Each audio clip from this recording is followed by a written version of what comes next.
রমজান মাস এটি একটি গুরুত্বপূর্ণ মাস, কারণ এই মাসে রব্বুল আলামিন কোরআনুল কারীম মহাগ্রন্থ আল কোরআনুল কারীম নাযিল করেছেন। এই কিতাবটি পৃথিবীর মধ্যে যত বই আছে, যত গাইড আছে, যত ভার্সিটি পর্যায়ে, স্কুল পর্যায়ে যত বই দার্শনিকরা বের করেছে, কোনো বই কোরআনের মতো আজ পর্যন্ত পেয়েছেন নাকি? কোরআনের মতো নির্ভুল গ্রহণযোগ্য কোনো বই এই পৃথিবীতে পাওয়া যায় না। একমাত্র কেবলমাত্র শুধুমাত্র লা রাইবা ফিহি বিনা সন্দেহে হুদাল লিল মুত্তাকিন, মুত্তাকিদের জন্য পথপ্রদর্শক হিসেবে আল্লাহ তাআলা যে গাইডলাইনটি নাযিল করেছেন, মুসলমান বলার আওয়াজ দিয়ে বলেছে, গাইডলাইনের নাম কি? কোরআন, কোরআনুল কারীম। এটি হুদাল লিল মুত্তাকিন, যারা মুত্তাকি হবে, আল্লাহকে ভয় করবে, তাদেরকে কোরআনটা পথ দেখাবে। পথ দেখাইতে দেখাইতে এই কোরআনটা মুত্তাকিদেরকে জান্নাত পর্যন্ত পৌঁছে দেবে। সুবহানাল্লাহ। প্রিয় হাজিরিন, রমজান মাসের গুরুত্ব বেশি।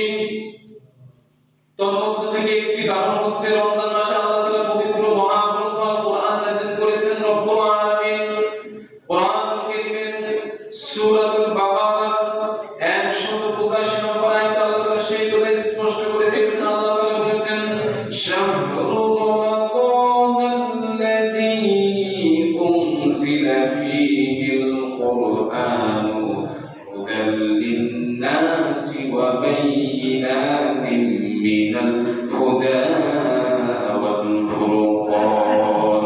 আল্লাহ তাআলা পবিত্র মহাগ্রন্থ আল কোরআনুল কারীম যে মাসে নাযিল করেছেন, সেই মাসটি হচ্ছে রমজান মাস।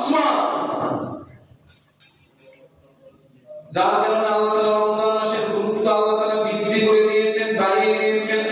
প্রিয় হাজিরিন, বুখারী এবং মুসলিমের বর্ণনায় হাদিস এসেছে, রমজান মাসের গুরুত্ব কেমন শুনেন।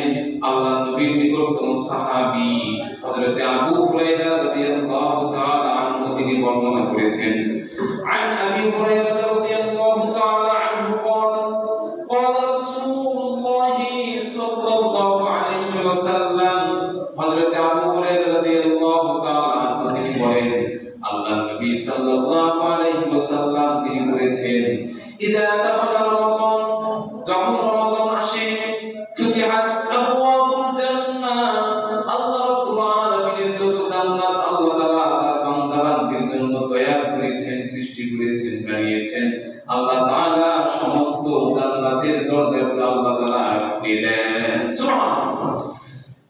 শুধু তাই নয়, নবী সাল্লাল্লাহু আলাইহি ওয়াসাল্লাম আরো বলেছেন, ওয়া গুল্লিকাত আবওয়াবু জাহান্নাম, এবং জাহান্নামের সমস্ত দরজা আল্লাহ তাআলা এই রমজান মাসে আল্লাহ তাআলা বন্ধ করে রাখেন।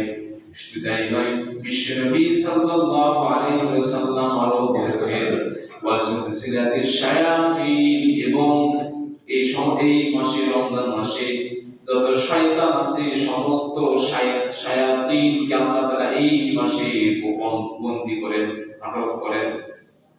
সম্মানিত হাজিরিন, এই মাসে আল্লাহ তাআলা জান্নাতের দরজা খুলে দেন, জাহান্নামের দরজা বন্ধ করে দেন, শয়তানদেরকে আল্লাহ তাআলা বন্দী করেন, এই মাসে পাকড়াও করেন, ধরে রাখেন, শিকল দিয়ে বেঁধে রাখেন। কারণটা হলো শয়তান যেন তার আল্লাহর কোন বান্দা বান্দীকে ধোঁকা দিতে না পারে, ওয়াসওয়াসা দিতে না পারে। এরপরেও যে সমস্ত কার্যক্রম মানুষ থেকে ঘটে, মুফাসসিরিন ইকরাম বলেছেন, যেহেতু শয়তান এই মাসে আটক বন্দী, তারপরেও তারা অন্যায় জুলুম করবে, বোঝা যাবে এর ভিতরেই শয়তান আছে। এই শয়তান ফাইজ 11 মাস শয়তানের ধোঁকা খেতে খেতে খেতে খেতে রমজান মাসেও তারা নামাজ পড়বে না, রমজান মাসেও তারা রোজা রাখবে না, বোঝা যাবে এই নিজেই শয়তানের ধোঁকায় পড়ে থেকে থেকে নিজেই শয়তান হয়েছে। স্পষ্ট কথা। এজন্য এখন থেকে তাওবা করা, ইস্তিগফার করা, বেশি বেশি আল্লাহর কাছে দোয়া করা, যেন রমজান মাসকে সম্মান করতে পারি।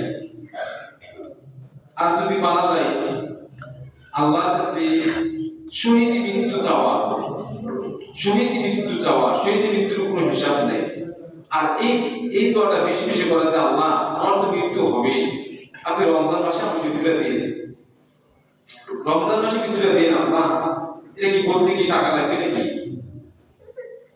আল্লাহর কাছে দোয়া করা, কারণ রমজান মাসে জান্নাতের দরজা খোলা, জাহান্নামের দরজা বন্ধ। আপনি যদি মৃত্যুবরণ করেন সব ব্যক্তি হন, আপনার ভিতরে যদি ঈমান থাকে, আল্লাহ যদি আপনার উপর রহম করে, আল্লাহ সরাসরি জান্নাতে পাঠাতে পারে কিনা?